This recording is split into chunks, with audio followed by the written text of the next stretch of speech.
Hey guys, what's going on?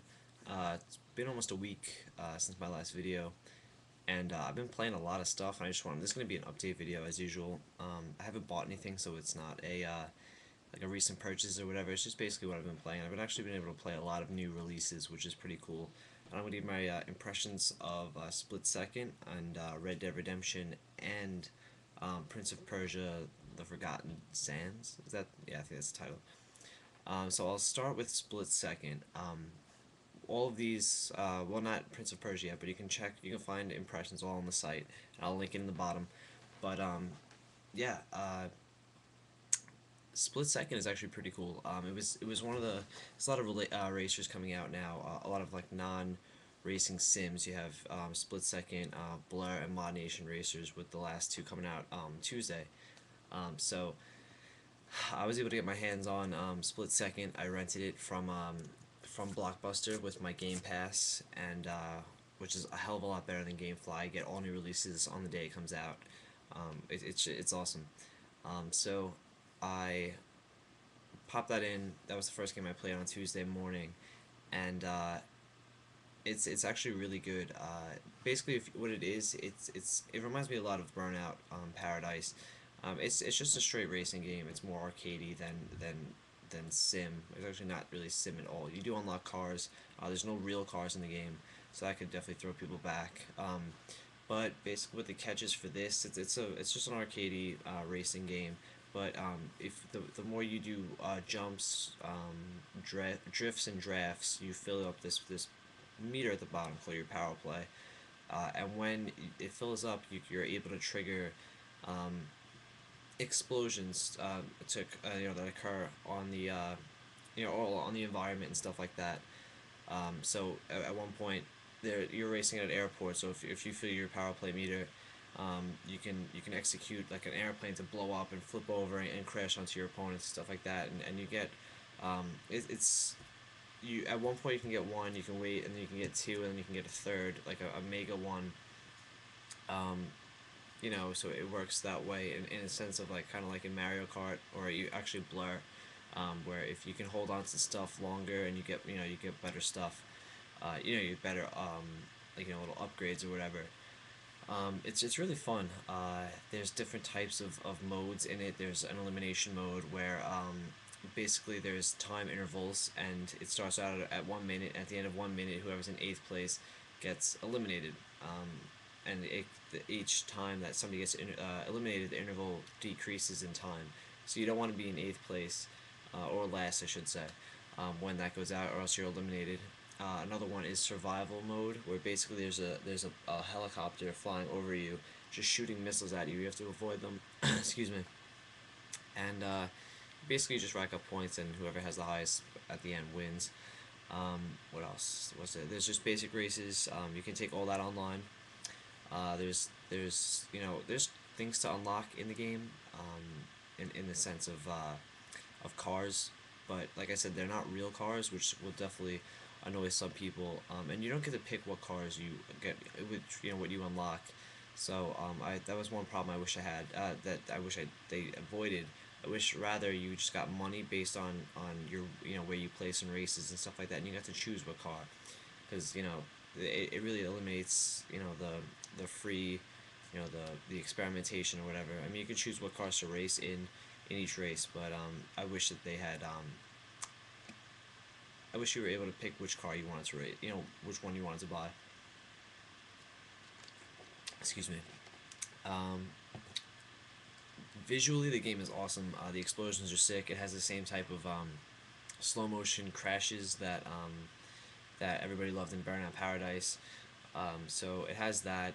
It's weird. In this one, it's really hard to just make your opponents crash without using the power plays, which I wish they used more of like a burnout feel, where you can just like push your opponent into something. Um, so after I think it's really starts to rely too much on the power play stuff, and after a while it kind of gets old.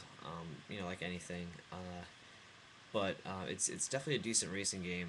I gave it, I believe, a B plus or an A minus. I liked it a lot.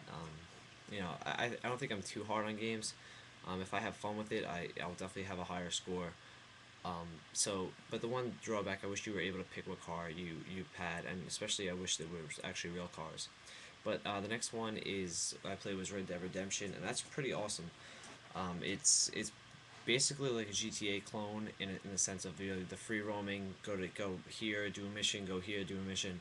Um, but it's set in the Wild West. Like I think it's 1911 or 1910, early 1900s. It takes place, and it's cool.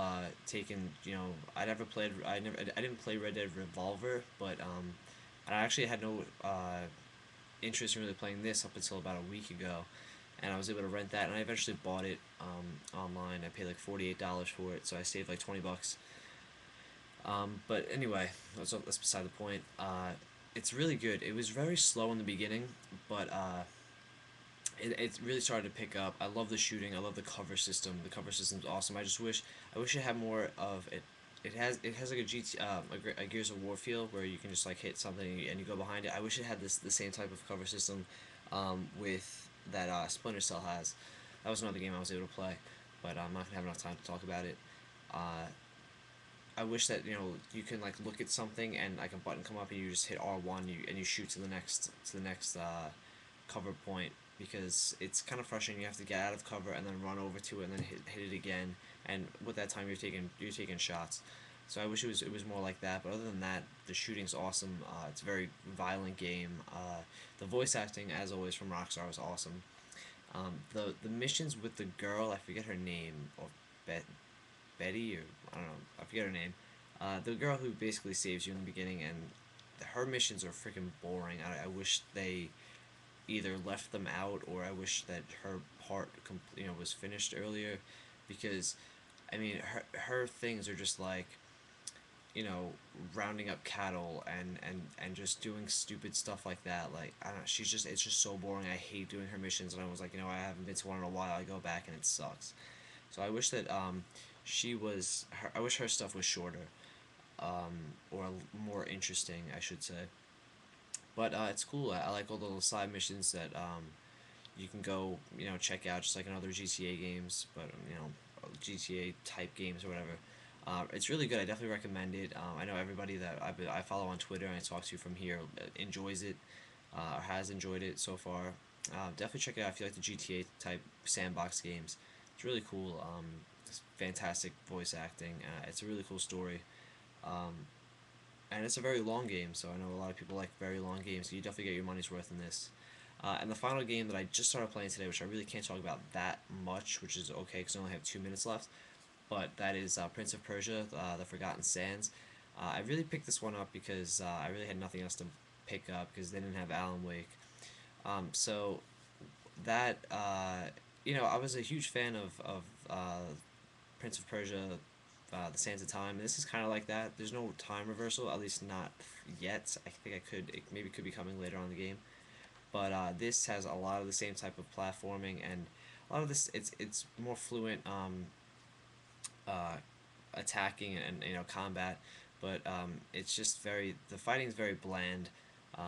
It's just like a button masher. I mean, there's different attacks you can do, but it's really just a button mash. If you just tap square over and over again, it it's gonna you're gonna get through whatever you have to do. It's a really nice looking game. The prince looks freaking weird. He just looks non-human. He looks like a predator or something like that. But other than that, I'm really not that far into the game. Probably about like 45 minutes, so I really can't comment too much more on that. It's If you liked the platforming and stuff in the Sands of Time, you should probably like this one too. It's really cool. But that's it. I'm hitting almost 10 minutes. Check out the site, guys. So we're going to have our podcast up this week. We have Alan Wake review up. We have my split second review up. We have just a bunch of different series going on and stuff like that. So please check it out. We'll link the Facebook. I'll link the Facebook group right in here if you guys have Facebook and you want to check it out.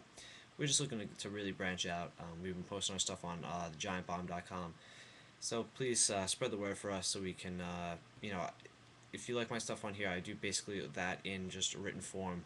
Um, so yeah, check it out if you haven't. It's thewarpzone.wordpress.com. And that's it. See you guys later.